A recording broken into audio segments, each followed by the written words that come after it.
Esta mañana continuamos con nuestra breve serie sobre la perseverancia de los santos y dijimos que en su esencia esta doctrina o la Biblia enseña que los que han sido genuinamente salvados, todos aquellos que pertenecen al Señor, perseveran en su fe hasta el fin y ninguno de ellos puede completamente ni finalmente caer de su estado de gracia.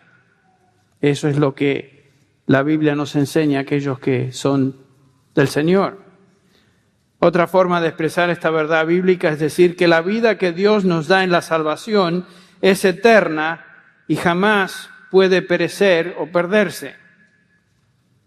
Un hijo de Dios persevera en la fe porque Dios es fiel para mantenerle en la fe. Por supuesto, la pregunta siempre surge cuando hablamos de la seguridad de la salvación o la perseverancia de los santos. Bueno, ¿qué sucede con aquellos que por un tiempo profesaban creer, seguían a Cristo, por lo menos en apariencias, eran miembros de la iglesia, participaban en la iglesia y desaparecieron?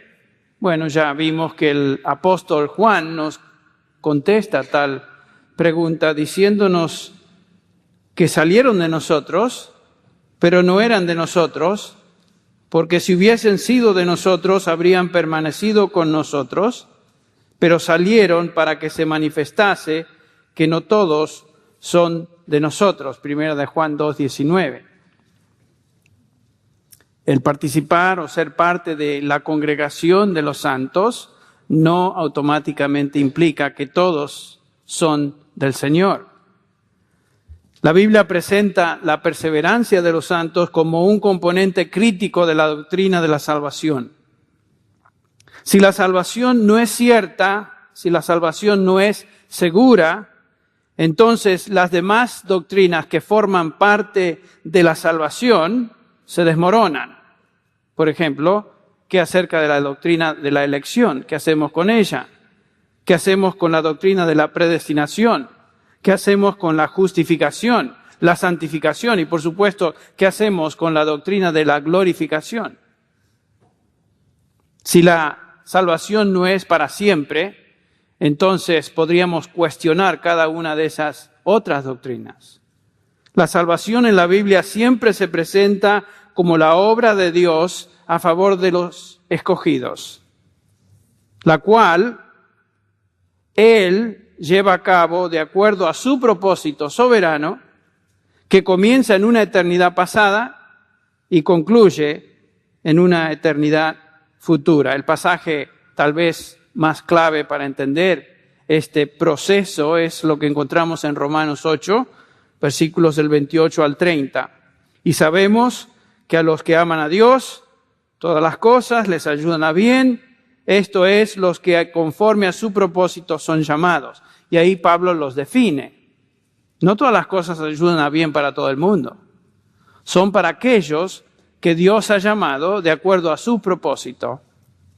Y después continúa Pablo diciéndonos, porque a los que antes conoció, también los predestinó para que fuesen hechos conformes a la imagen de su Hijo, para que Él sea el primogénito entre muchos hermanos. Y a los que predestinó, a estos también llamó. Este es el llamado eficaz de Dios. Y a los que llamó, a estos también justificó. Y a los que justificó, a estos también glorificó. La glorificación es cierta y segura. Noten que Dios es el que lleva a cabo toda esta obra de salvación, etapa por etapa. Y la lleva a cabo en la vida de aquellos que son llamados, dice Pablo, de acuerdo a su propósito. En 2 de Timoteo, hablando Pablo a su hijo en la fe, pastor Timoteo, le dice en el capítulo 1, versículo 9, hablando de Dios, quien nos ha salvado y nos ha llamado con un llamamiento santo, no según nuestras obras, no tiene nada que ver con obras, sino según su propósito. Y otra vez, el propósito eterno y soberano de Dios se subraya, según su propósito y según la gracia que nos fue dada en Cristo Jesús, el momento que nos convertimos. Si están siguiendo el pasaje con la vista, no dice así Pablo. Nos fue dada en Cristo Jesús desde la eternidad. El Reina Valera traduce eso como antes de los tiempos de los siglos. O sea, antes de la fundación del mundo. Nuestra salvación, Dios nos llamó en Cristo Jesús desde antes de que este mundo existiera, desde antes que ninguno de nosotros existiéramos, desde antes de que ninguno de nosotros pudiéramos haber hecho obras buenas o malas. La salvación es eterna. Comienza en el propósito de Dios antes de los tiempos de los siglos, antes de la fundación del mundo, y concluye cuando estamos con Él, con Cristo Jesús, en su gloria. Para eso fuimos predestinados. Fuimos predestinados para ser conformes a la imagen de su Hijo Jesucristo, y está hablando Pablo de la glorificación de su Hijo. Nosotros juntos con Él también.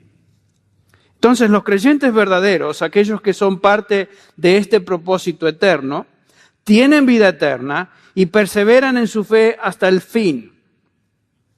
Cristo, orando por los suyos, dice allá en el capítulo 17 de Juan, Padre, como le has dado potestad sobre toda carne, para que dé vida eterna, ¿a quién? A todos los que le has dado. Cristo está orando por aquellos que el Padre le dio. Más adelante nos dice, Padre, no te pido por el mundo, sino te pido por aquellos que tú me has dado. Y no solamente pido por esto, los 11, sino que pido por todos aquellos, el versículo 20, que han de creer por medio de ellos, por esa predicación del Evangelio. Cristo ya estaba intercediendo a favor de todos los creyentes a través de todos los siglos y todas las épocas hasta que Él venga. Aquellos que Él vino a salvar, dice, aquellos que tú me has dado. Y de aquellos, de los suyos, Jesucristo dice, mis ovejas oyen mi voz y me siguen y no perecerán jamás, ni nadie las arrebatará de mi mano.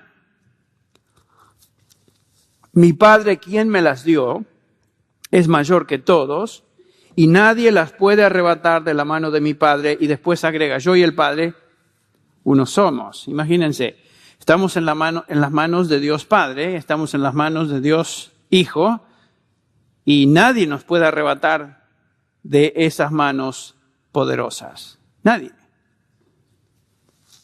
La promesa de salvación eterna, la garantía de perseverancia en la fe exclusiva, es exclusivamente de aquellos que el Señor llama como sus escogidos o sus ovejas. Esa es salvación eterna, para ellos solamente. Si tú eres hijo de Dios por fe en el Señor Jesucristo, tú no perecerás jamás. Tu fe persevera hasta el fin porque eres protegido por el poder de Cristo y el poder del Padre. Lo que hace de la salvación algo tan glorioso, algo tan estupendo, algo tan digno de alabanza, es justamente que la salvación es eterna. No perece, no puede ser destruida. Como dije la última vez, cualquier idea de la salvación que no incluya la seguridad eterna es una distorsión de la verdad. La otra cara de la moneda es la siguiente. Cualquier idea de la salvación que excluya la perseverancia de la fe también es una distorsión de la verdad. O sea, van juntos. Somos salvos para siempre si permanecemos en la fe. Es obvio. Si eres hijo de Dios, nunca perecerás. Pero si eres hijo de Dios, tú nunca vivirás una vida presumiendo en tu seguridad y por lo tanto haciendo lo que se te da la gana. Ese es el argumento que Pablo, posiblemente al cual Pablo se adelanta en el capítulo 6 de Romanos, cuando dice en el versículo 1, ¿continuaremos en el pecado para que la gracia abunde? Porque algunos ya estaban tal vez pensando, bueno, si la gracia es tan poderosa, si donde el pecado abunda, la gracia sobreabunda, entonces pequemos. Disfrutemos el pecado. Y la pregunta es, ¿continuaremos en pecado para que la gracia abunde? No, de ninguna manera, dice Pablo. Imposible. ¿O no sabéis los que habéis sido unidos a Cristo Jesús, bautizados en Él? Sois de Cristo, hemos sido bautizados con Él en su muerte, en su resurrección para nueva vida. Y todo el argumento del capítulo 6 de Romanos es que ya no somos lo que éramos. Estamos en Cristo Jesús, hemos sido liberados, hemos sido identificados con Cristo Jesús en su muerte, en su resurrección, que Pablo llama para vida nueva. Una oveja de Cristo sigue a Cristo porque tiene vida nueva, porque es distinto, ha sido transformado, ha sido renovado. Y persevera en la fe. Si tú eres del Señor, tú amas a Dios, amas su palabra, tu deseo e inclinación es serle obediente y por lo tanto perseveras en la fe. No es que lleguemos a la conclusión, bueno, qué bueno, soy salvo para siempre, nadie me va a quitar de su mano, entonces le voy a entrar con gusto al pecado. La persona que concluye llega a esa conclusión, da evidencias de que ni siquiera entiende el Evangelio, no sabe lo que es la salvación y pertenece a Cristo Jesús. Porque para mí el vivir es Cristo y el morir es que ganancia. Y esa es una afirmación que creo todo hijo de Dios puede hacer. En diferentes niveles, a diferentes grados, nuestro deseo es ser obedientes a Cristo. No es vivir como se nos da la gana. Yo no quiero vivir como antes. ¿Usted quiere vivir como antes? No. No. Estamos seguros en la salvación por medio de la fe, la cual no es de nosotros, pues es don de Dios. La obra de salvación en el corazón se presenta en la Escritura como la obra de Dios del comienzo al fin, es una obra sobrenatural. Hablamos de eso la última vez. No estamos hablando de fe natural, sino de una fe sobrenatural. Todo en la obra de salvación es sobrenatural, inclusive nuestra fe. Por gracia sois salvos por medio de la fe. Esto no es de vosotros, pues es don de Dios. Todo es don de Dios en la salvación. Todo el paquete de salvación, inclusive la habilidad de creer en Cristo Jesús y abrazar a Cristo Jesús y el Evangelio para salvación. Por supuesto que hay diferentes grados de fe. No todo creyente tiene la misma fe en el sentido de la misma fortaleza en su fe. Hay creyentes débiles en su fe. Hay creyentes más maduros en su fe y hay creyentes que realmente tienen una fe excepcional. Pero todos tienen fe. Por eso Juan dice, os he escrito a vosotros hijitos, y habla de 3 divisiones. Primera de Juan capítulo 2, versículo del 12 en adelante. Habla de los niños, habla de los jóvenes y habla de los padres. Niveles de madurez en el crecimiento o en la vida cristiana. Por supuesto, a veces nuestra fe es débil. El creyente a veces duda. El creyente tiene periodos de dudas y flaqueza espiritual. Eso lo podemos reconocer. Pero su duda nunca llega a ser completa, ya que aún en esa debilidad el Señor, quien la dio, la mantiene hasta el día de Jesucristo. Y gracias a Dios por eso, que el que comenzó la buena obra en vosotros, la perfeccionará, la terminará hasta el día de Jesucristo. Y noten que esta obra continúa moviéndonos a perseverar. En ese capítulo, en esa misma epístola de Filipenses, el capítulo 2, versículo 12, nos dice, por tanto, amados, como siempre habéis obedecido, no como en mi presencia solamente, sino mucho más ahora en mi ausencia, ocupaos en vuestra salvación con temor y temblor. Y después agrega, porque Dios es el que en vosotros produce o causa así el querer como el hacer por su buena voluntad. O sea, Dios quien comenzó esa fe en nosotros de querer y hacer y seguir el Evangelio y abrazar a Cristo y el Evangelio, ese mismo Dios que comenzó esa obra, continúa en esa obra hasta el día de que el Señor venga por los suyos. Y continúa trabajando en nuestro corazón, causando en nosotros el querer como el hacer. Si Dios comenzó la buena obra de salvación, Él la va a continuar, Él va a continuar esa obra hasta el día de Jesucristo y lo hará en nuestros corazones de tal manera que vamos a querer perseverar. Vamos a desear perseverar. Yo no he conocido a un creyente genuino que no quiera perseverar en su fe. ¿Han conocido a alguno de ustedes? Si una persona no quiere perseverar en la fe y la abandona, da evidencia que no es del Señor. El Señor no está trabajando en ese corazón. Fue una fe espuria, una fe superficial, una fe pasajera.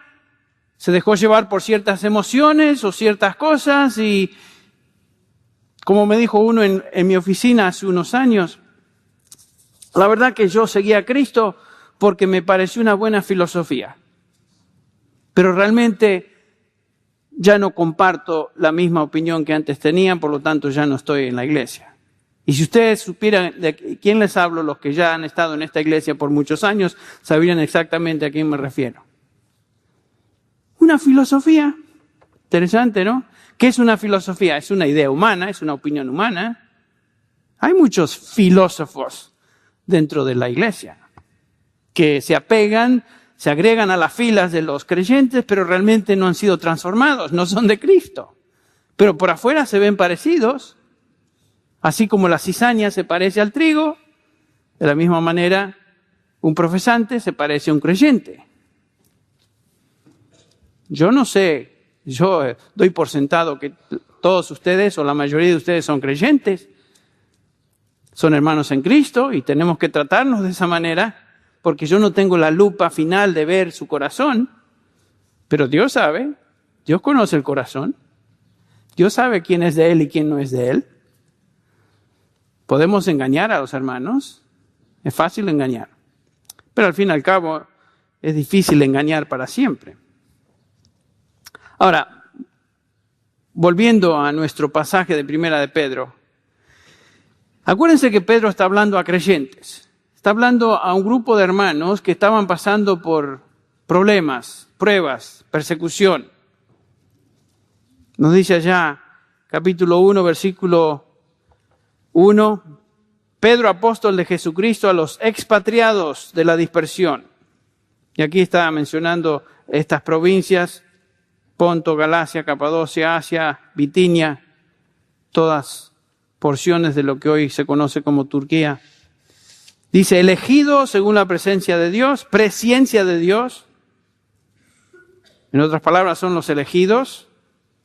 Y después en el versículo 3, hablando a estos creyentes que estaban pasando por diversas pruebas, Pedro, animándoles, les dice, bendito el Dios y Padre de nuestro Señor Jesucristo, que según su grande misericordia nos hizo renacer para una esperanza viva, por la resurrección de Jesucristo de los muertos, para una herencia incorruptible, incontaminada, inmarcesible, reservada en los cielos para vosotros, que sois guardados por el poder de Dios mediante la fe, para alcanzar la salvación que está preparada para ser manifestada en el tiempo postrero.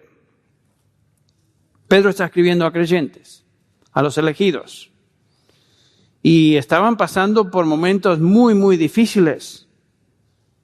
Pero Pedro les dice que cada uno de ustedes que están pasando por estos problemas, estas dificultades, sois guardados por el poder de Dios mediante la fe.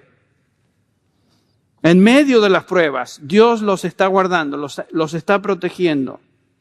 En lo cual ahora, dice el versículo 6, os alegráis, aunque ahora por un poco tiempo, si es necesario, tengáis que ser afligidos en diversas pruebas. Pero en medio de esta intensa aflicción, Pedro les recuerda que ellos serán protegidos por el poder de Dios, por medio de la fe. Estos creyentes, sin duda, imagínense, temían. Estaban temiendo por su salud física. Temían tal vez que no podrían aguantar la persecución.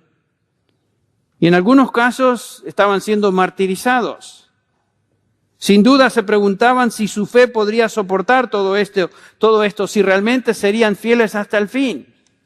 Acuérdense que estos creyentes no tenían la Biblia como hoy la tenemos. No tenían toda la revelación escrita. Conocían el Evangelio y conocían el Evangelio básico, sin duda conocían lo que los otros creyentes y los apóstoles les habían enseñado. Pero se hacían preguntas y dudaban de su perseverancia. ¿Perseveraré hasta el fin? Y Pedro les recuerda que la razón de esas pruebas que están pasando es justamente para demostrar que su fe era genuina y que no iba a perecer. Fíjense el versículo 7. Para que sometida a prueba vuestra fe, mucho más preciosa que el oro, el cual aunque perecedero se prueba con fuego, sea hallada en alabanza, gloria y honra cuando sea manifestado Jesucristo. ¿Para qué se pasa el oro por el crisol y el fuego? ¿Para exterminar al oro? No, para quitar las asperezas, quitar todo aquello que es hojarasca, que no sirve. Pero el oro permanece, la fe genuina permanece, aún después de haber pasado por la intensidad del fuego, de la prueba. Ese es el punto. Por eso Dios envía pruebas a nuestra vida, para templarnos en la fe. En otras palabras, Pedro les está diciendo que su fe va a perseverar. Su fe demostrará ser genuina y real hasta el fin. Y la razón es porque la fe es la fe que salva, es una fe sobrenatural. La fe que Dios comenzó en ellos continuará manteniéndola hasta que Cristo venga y el Salvador sea finalmente manifestado. Si Pedro creyera que la salvación se pudiera perder, su epístola hubiera tenido otro énfasis. Hubiera dicho cosas como: aférrense, agárrense fuerte, no abandonen su fe en medio de las pruebas, manténganse cueste lo que cuesta, porque si no perderán lo que han obtenido. Ese sería el énfasis. Pero no dice eso, sino que comienza con una doxología.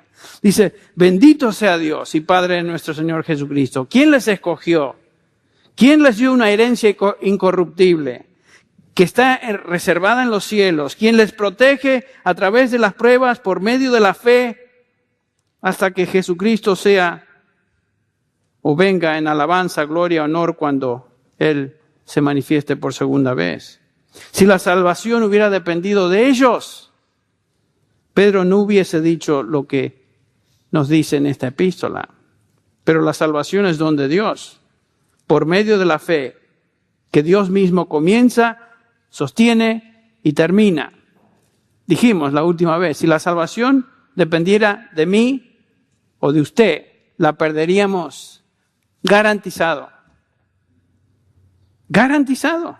Porque nadie puede tener una fe que perdura a menos que sea una fe sobrenatural. La fe, la salvación de un principio al fin es obra de Dios. Noten la expresión sois protegidos, es un presente continuo. Sois protegidos. Era un término militar que se usaba para dar la idea de protección, la protección de una guardia militar sobre algo de valor o alguien. Es una protección constante. Y Pedro está diciendo que los que pertenecen a Dios son protegidos continuamente de todos los enemigos que batallan contra el alma. Los hijos de Dios son protegidos perpetuamente por el poder de Dios, hasta que esta salvación sea completa. En el versículo 9 nos dice eso. Acuérdense que la salvación, desde el punto de vista bíblico, tal vez la pudiéramos ver en tres partes. Somos salvados de la paga del pecado en la justificación, tiempo pasado. Estamos siendo salvados del poder del pecado en la santificación. Estamos siendo continuamente librados, salvados del pecado. Y finalmente seremos salvados de la misma presencia del pecado cuando estemos con Cristo en gloria. Tres partes. Salvados en el pasado, estamos siendo salvados y seremos finalmente salvados cuando aún nuestro cuerpo sea redimido y pasemos a la presencia de Cristo en gloria para siempre jamás. Somos salvados, ciertamente salvados, pero esa salvación no ha alcanzado su destino final, que es ser como Cristo. Para eso fuimos predestinados, por eso lo mencionamos al principio. La salvación a la que Dios nos predestinó desde antes de la fundación del mundo no se completa hasta ese último paso cuando estemos con Él en gloria. Ahora, existen 6 maneras en este pasaje de 1 de Pedro 1, donde el apóstol nos enseña que estamos siendo protegidos. La primera es, en el versículo 3, la primera de estos medios de protección es la esperanza viva. Noten el versículo 3. Somos protegidos por una esperanza viva. Bendito el Dios y Padre de nuestro Señor Jesucristo, que según su grande misericordia nos hizo renacer para una esperanza viva. Hemos nacido de nuevo, ¿no es cierto? Hemos sido regenerados. Dios nos dio una vida nueva. Esta vida es la vida misma de Dios, es vida eterna. Y esta vida que es sobrenatural nos da esa esperanza viva. Tenemos esa esperanza futura. Ahora, ¿qué quiere decir esto? Es una esperanza que no puede morir. Dios comenzó esta esperanza cuando nos salvó y va a continuar hasta que estemos con Él. Noten el versículo 13 de este capítulo 1 de Pedro. Por tanto, ceñid vuestro entendimiento para la acción, sed sobrios en espíritu, poned vuestra esperanza completamente en la gracia que se os traerá en la revelación de Jesucristo. Esa esperanza nos impulsa a continuar, nos impulsa a perseverar. En otras palabras, Pedro les dice a estos hermanos sufrientes, no teman en cuanto a si van a soportar o no la prueba. Sí van a soportarlo. Sí van a pasar por sufrimiento, pero van a perseverar. Pongan su confianza en esa esperanza, en la gracia que será revelada cuando Jesucristo venga. Esa esperanza no puede morir. Es la esperanza que Dios mismo nos dio cuando nos salvó.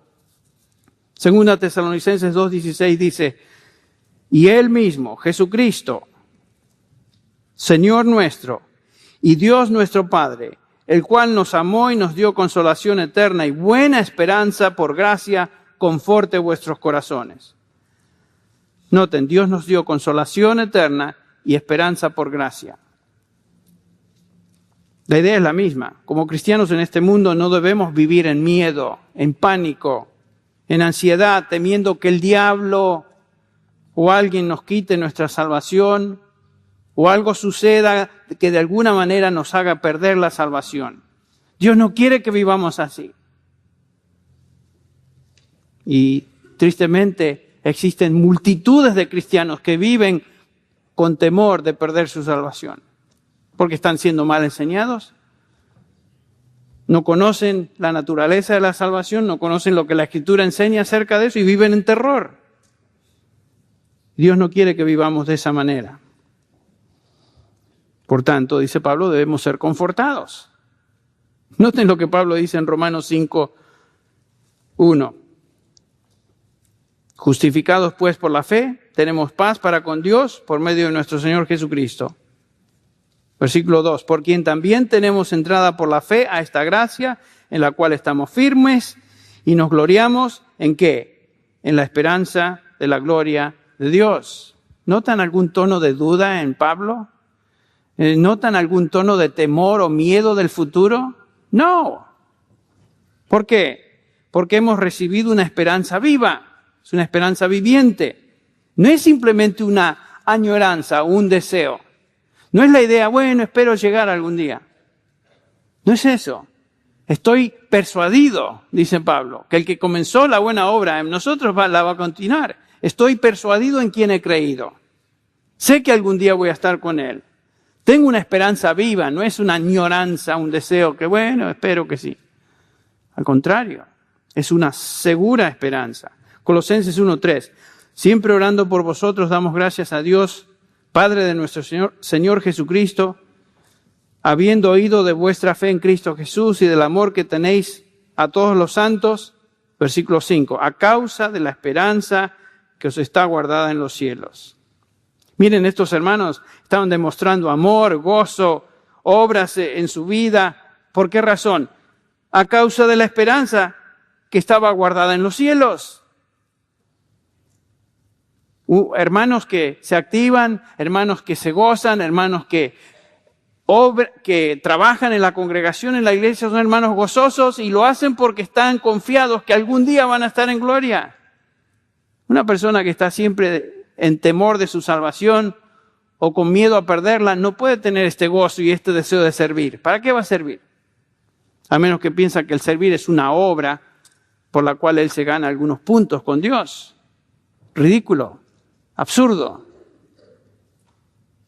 En Tito 1:1 Pablo dice, Pablo, siervo de Dios y apóstol de Jesucristo, conforme a la fe de los escogidos y el conocimiento de la verdad que es según la piedad, noten el 2, en la esperanza de vida eterna, la cual Dios, que no miente, prometió desde antes del principio de los siglos.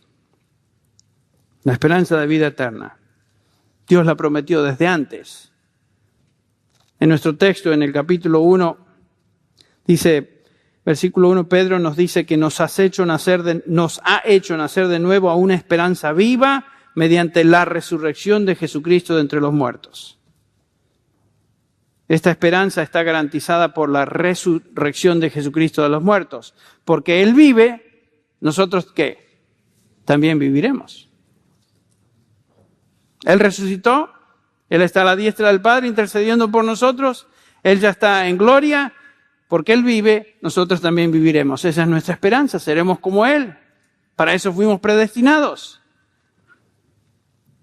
Noten el versículo 4 de 1 de Pedro 1. Dice, para una herencia incorruptible, incontaminada e inmarcesible. ¿Qué es lo que esperamos? Bueno, Pedro nos dice que esperamos una herencia. Sería suficiente decirnos que esperamos una herencia futura en los cielos, pero noten que Pedro agrega términos a esta idea de herencia. Es una herencia incorruptible. Apartos, en griego. No puede perecer. No puede ser saqueada por un enemigo. Es indestructible esa herencia. Y también dice Pedro que es incontaminada. En otras palabras, no tiene defecto alguno, no tiene mancha alguna. Es inmarcesible, amarantos. En otras palabras, no se puede marchitar. No se puede apagar, no puede disminuir. Esa es la herencia que tenemos futura. Todas las cosas en las cuales esperamos en esta vida tienden a decaer. No perduran, son defectuosas, se marchitan y mueren. La vida, limitada al orden físico, nace, crece, se desarrolla, madura, comienza a envejecer y finalmente morimos. Si nos limitamos a la esperanza de las cosas de este mundo y lo que este mundo nos puede dar, pues sí, por supuesto, es todo pasajero. Si esperamos en poder humano, en promesas humanas, si dependemos de una esperanza y fe humanas, por supuesto, esto va a fracasar. En esta vida todo está sujeto a corrupción, está sujeto a decadencia y finalmente está sujeto a la muerte. Pero no la esperanza del cristiano. Ese es el punto. No la esperanza del cristiano. Porque su esperanza no es humana, sino que procede de Dios, quien vive para siempre. Y Pedro agrega que esta herencia futura está reservada en los cielos para vosotros, en el lugar más seguro del universo, que es en los cielos con Dios. Está reservada. El Señor Jesús prometió a los suyos, voy pues a preparar lugar para vosotros, para que donde yo estoy, vosotros ¿qué? También estéis. ¿Qué quiso decir el Señor? Voy a preparar un lugar para vosotros y espero que lleguen, o tendré que rentar ese espacio a otra persona. ¿Eso es lo que estaba diciendo Jesús? ¿Eso es lo que está diciendo Pedro? Qué absurda la idea. Él dijo, vendré a vosotros y os tomaré para que donde yo estoy, vosotros también estéis. El Señor ya ha preparado un lugar para cada uno de los suyos y ese lugar, dice, está reservado. Tiene mi nombre ahí. Henry Tolopilo, Enrique Tolopilo, no sé qué nombre tendrá, si en castellano o en inglés. Me importa un comino. Pero ahí tengo un lugar reservado. ¿Y saben qué? Nadie lo puede ocupar. Si usted quiere mi lugar, no lo puede tener. Porque ese lugar es para mí. Yo no puedo tener el lugar de Miguel, ni el de Pidal, porque está reservado para ellos. Y en los cielos, en el cielo, no existen cuartos vacantes. ¿Me explico? No hay for rent signs, o se alquila, o el que estaba, la persona a la cual estaba reservado, nunca se apareció, porque algo le pasó. Ven como la idea de la perseverancia de los santos y la seguridad de la salvación es fundamental para entender lo que hemos recibido. Es obvio que la salvación es eterna. Todos y cada uno de los suyos obtiene y recibe la herencia que fue reservada para ellos. Cada santo es protegido hasta el final y por esa razón cada santo persevera en su fe hasta el final. Si tú perteneces a Cristo, vas a perseverar en tu fe, vas a obtener tu herencia que el Señor ha reservado para ti. No hay duda de eso. Pedro nos dice que somos primeros protegidos mediante una esperanza viva y después nos habla en el versículo 5, nos dice que somos protegidos por el poder de Dios. La Escritura exalta el poder de Dios. No existe otro poder en todo el universo que se compare al poder de Dios. Por ejemplo, la Biblia nos dice que Dios creó a este universo por su poder. Todo lo que existe, todo lo que hay, Dios lo hizo. Y como si esto no fuera suficiente, la Biblia nos dice que Dios creó todo este universo ex nihilo, o sea, de la nada. No había material con que trabajar, Dios lo hizo. No solamente eso, sino que Dios creó el universo simplemente declarándolo existente. Dios habló y se hizo. Él no estuvo trabajando, formando, sino que con su palabra y el poder de su palabra Dios creó. El mundo no fue hecho, finalmente no fue hecho por medio de etapas de miles y millones y billones de años en un proceso de evolución, sino que Dios creó a este universo y le dio un aspecto de madurez. Lo creó maduro. Y no solamente eso, sino que sí lo hizo en 6 etapas, que la Biblia nos dice son 6 días. O sea que Dios creó a este mundo en 6 días, una semana, estableciendo así el patrón de vida para el resto de nosotros. No solo Dios creó el universo, sino que también nos dice la Biblia, lo mantiene, lo sostiene, de tal manera que este universo no se desintegra. Solamente observen el universo. Observen los astros, observen las estrellas, observen la luna, la distancia de la luna con la Tierra y cada planeta el uno para con el otro. ¿Qué caos sería si Dios no mantuviera esto en orden? Sería absolutamente caótico. No podemos entender cómo esto sucede. Einstein murió frustrado porque nunca descubrió la fuerza que mantiene este universo en una unidad armónica. Nunca descubrió eso. Bueno, ¿sabe cuál es esa fuerza que mantiene este mundo y lo sostiene en orden? Es Dios. Dios. El poder de Dios. Y ese poder es el que nos trajo salvación y nos mantiene salvos. Nos protege de tal manera que continuamos en la fe. Perseveramos en la fe. La fe salvífica, la fe que salva al pecador, no es una fe humana, sino una obra de Dios en el corazón por la cual Él mueve al hombre a entender, creer y abrazar la verdad del Evangelio en Cristo. Cantamos un himno donde el autor del himno hace la pregunta, yo no sé qué es lo que me motivó, no me acuerdo las palabras exactas, a poner esa fe en el Evangelio. Dios mismo lo hizo. Esta obra que Él comenzó, Él sostiene y perfección hasta el fin.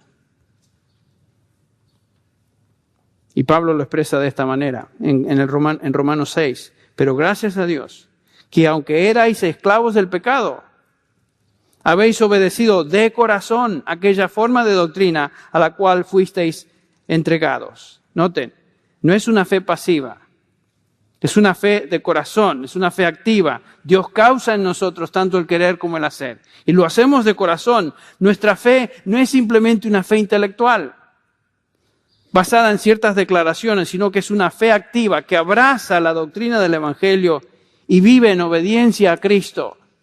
Dice Pablo, habéis obedecido de corazón aquella forma de doctrina a la cual fuisteis entregados. Es una fe cuyo origen está en Dios y es una fe activa en el cristiano. Por supuesto que somos responsables por responder en fe. ¿Se acuerdan lo que dijo Pablo?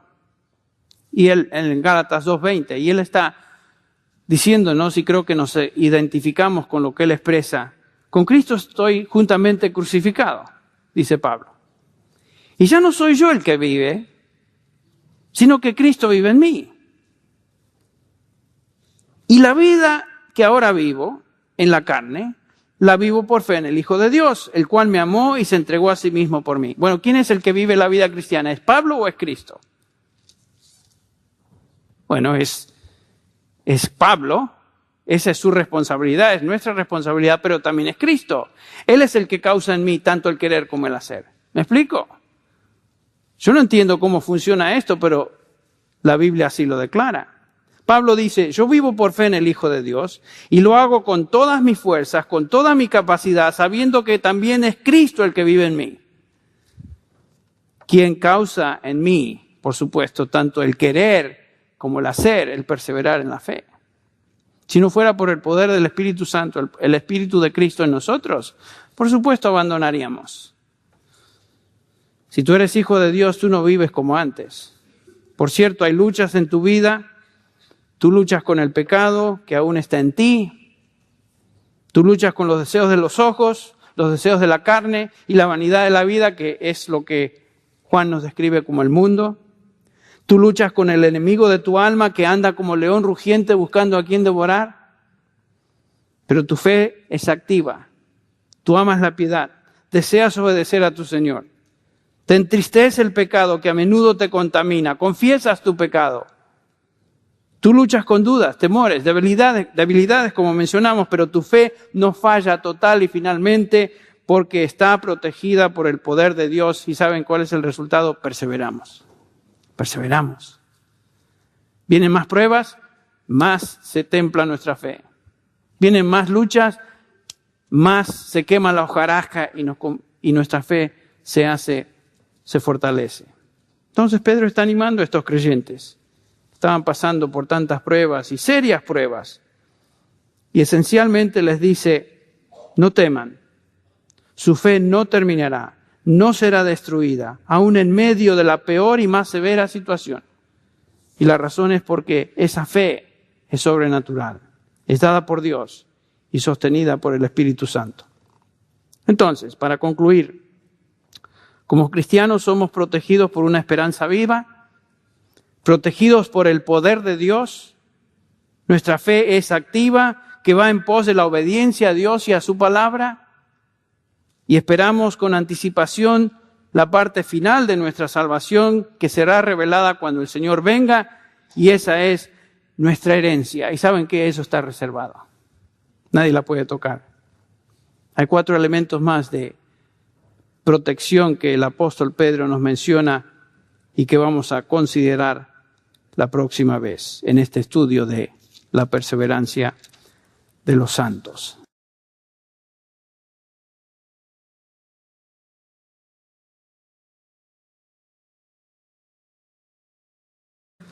Esta mañana continuamos con nuestra breve serie sobre la perseverancia de los santos y dijimos que en su esencia esta doctrina o la Biblia enseña que los que han sido genuinamente salvados, todos aquellos que pertenecen al Señor, perseveran en su fe hasta el fin y ninguno de ellos puede completamente ni finalmente caer de su estado de gracia.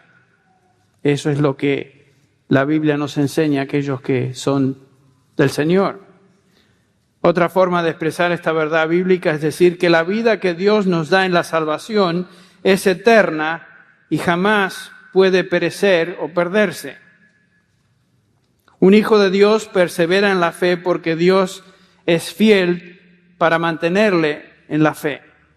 Por supuesto, la pregunta siempre surge cuando hablamos de cabo toda esta obra de salvación, etapa por etapa, y la lleva a cabo en la vida de aquellos que son llamados, dice Pablo, de acuerdo a su propósito.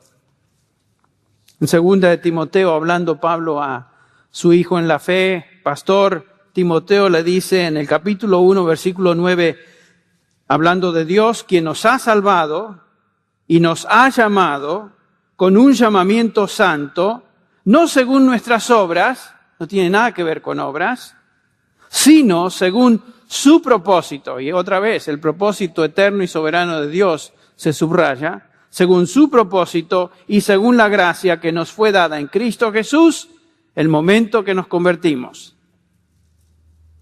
Si están siguiendo el pasaje con la vista, no dice así Pablo. Nos fue dada en Cristo Jesús desde la eternidad. El Reina Valera traduce eso como antes de los tiempos de los siglos. Eso es lo que encontramos en Romanos 8, versículos del 28 al 30. Y sabemos que a los que aman a Dios, todas las cosas les ayudan a bien. Esto es, los que conforme a su propósito son llamados. Y ahí Pablo los define.